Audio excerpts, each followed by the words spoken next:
અ, ગઈકાલે રાત્રે તરણેતર ગામ જે થાનગઢ પોલીસ સ્ટેશન વિસ્તારમાં આવે છે.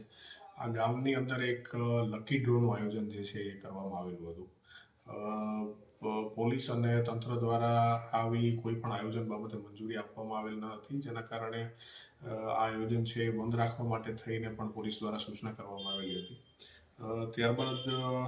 અમારા ધ્યાનમાં આવેલ કે આજે અનસોયા આશ્રમ ખાતે ગૌશાળા બનાવવા બાબતેનું જે છે એ બહાનું કરી અને લકી ડ્રોનું આયોજન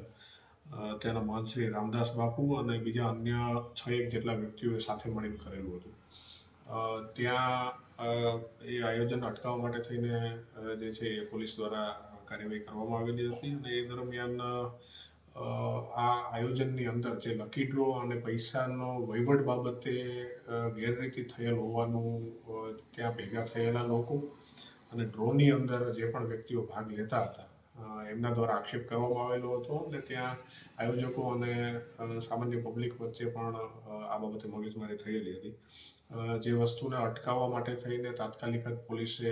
દરમિયાનગીરી કરી અને આ જે મહંત અને બીજા જે લગધીરભાઈ કારેલિયા કરીને એક જે ત્યાંના આયોજક છે એમને તાત્કાલિક ત્યાંથી લઈ જઈ અને પોલીસ સ્ટેશન ખાતે લઈ જવામાં આવેલા હતા અને અન્ય એમની જે પણ સાધન સામગ્રી છે એ બધી વસ્તુઓને પણ સાથે રાખી હાલમાં આ તમામ લકી ડ્રોમાં કઈ પ્રકારની શું વ્યવસ્થા હતી અને ખરેખર કંઈ ગેરરીતિ થયેલી છે કે કેમ એ બાબતની હાલ પ્રાથમિક દ્રષ્ટિએ જે છે તપાસ પોલીસ સ્ટેશનમાં થાનગઢ પોલીસ સ્ટેશનમાં ચાલુમાં છે.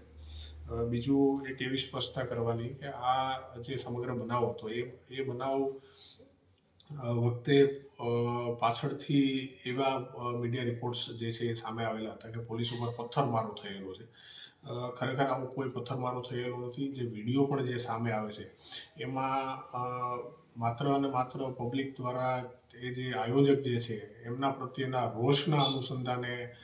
જે છે એ હોબાળો ત્યાં થયેલો હોય એવું જે છે એ અમારા દ્વારા પણ તપાસ કરવામાં આવેલી છે અને વેરીફાઈ પણ થયેલું છે. આ સિવાય અન્ય કોઈ પથ્થરમારો કે કોઈ ગાડીને નુકસાન કે કંઈ થયેલું હોય એવું અમારા ધ્યાને આવેલું નથી અને જે પણ આ ડ્રો બાબતેની ગેરરીતિ છે અથવા જે પણ આયોજન કરવામાં આવેલું છે જેની મંજૂરી પણ લેવામાં આવેલી નથી એ બાબતની આગળની કાયદેસરની કાર્યવાહી જે છે એ પોલીસ દ્વારા કરવામાં આવશે.